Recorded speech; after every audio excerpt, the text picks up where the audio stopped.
Welcome to the Explainer, everyone. Today, we're going to master some incredibly useful expressions to really level up your everyday conversations.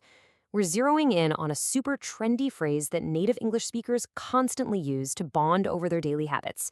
So if you ever find yourself feeling a little nostalgic for how things used to be, you are absolutely going to love this one. Let's get right into it. Here is our agenda for today. First, analog or digital.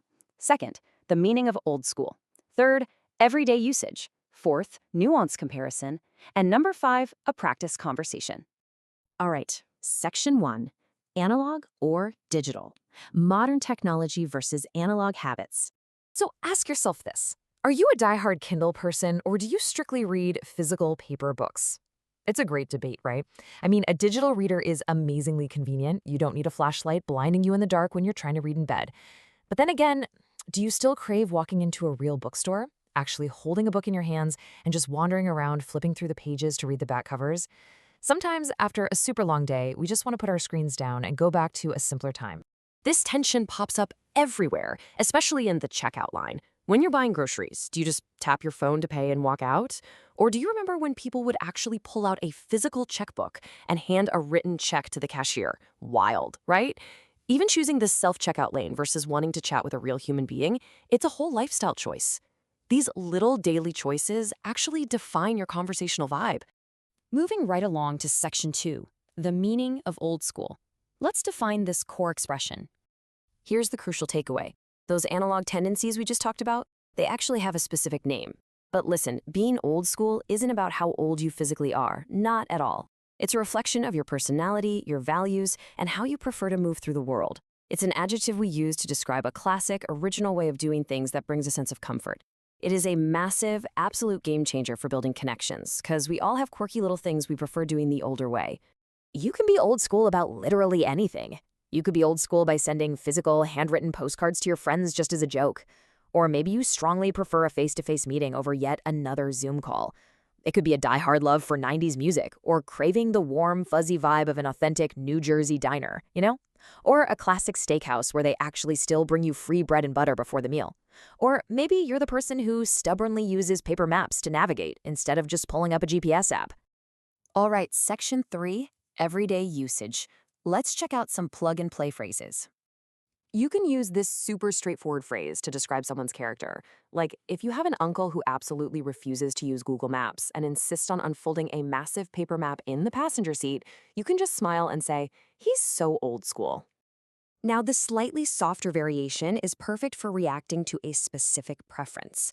For example, say a friend admits they'd rather call you on the phone instead of just shooting over a quick text. You can react with genuine surprise and just be like, "Wow, calling instead of texting? That's kind of old school." And then we have this one. Drop this exclamation when you stumble across a fun, nostalgic surprise out in the real world. Like if you're walking down the street and suddenly spot a working telephone booth, or if someone actually hands you a physical paper invitation to a party. You'd say, "A handwritten invitation? How old school." Next up, section 4, nuance comparison. The vibe and nuance matrix. Okay, to make sure you're using the exact right word at the right time, let's compare some similar vibes. Old school generally has a fun, trendy, really positive feel. Think 90s music or cozy diners. Retro is also highly positive, but it specifically points to an intentional revival of styles from the 1920s to the 1980s. Like wearing a 50s poodle skirt or a funky 70s jacket to a party. On the flip side, words like old-fashioned and traditional can sometimes feel a bit stiffer. Old-fashioned can mean polite, like holding a door open, but it can also refer to limiting or outdated rules. And traditional leans way more toward formal customs or a conservative mindset, like how family celebrates the holidays. Quick heads up, though. Be careful, because even a fun phrase like old school can occasionally take on a negative tone. If you're in a business meeting and you describe a company's marketing strategy or their clunky website as old school, you are definitely criticizing it for being inefficient and outdated. You wouldn't want to say that directly to a client. Finally, section 5, practical conversation. Let's look at this in the context of dating. In everyday, spontaneous speech, these subtle nuances really come out to play. Notice how the word retro here perfectly captures the intentionally cool, nostalgic design of the restaurant they visited. It wasn't just old, it was stylishly reviving an older aesthetic. It's a whole vibe. Then, the friend reveals that after the date, he actually made a voice call.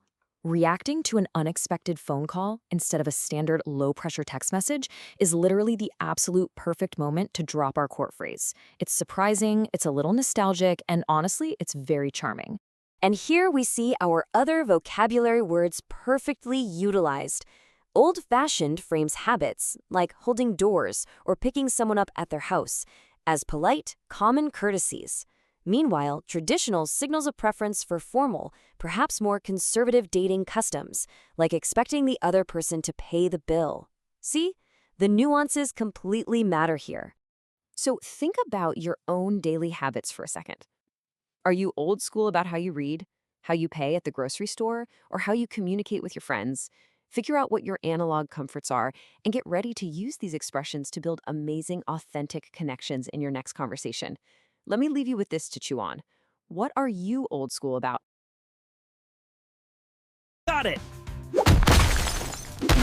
What's up? Catch up! Aha!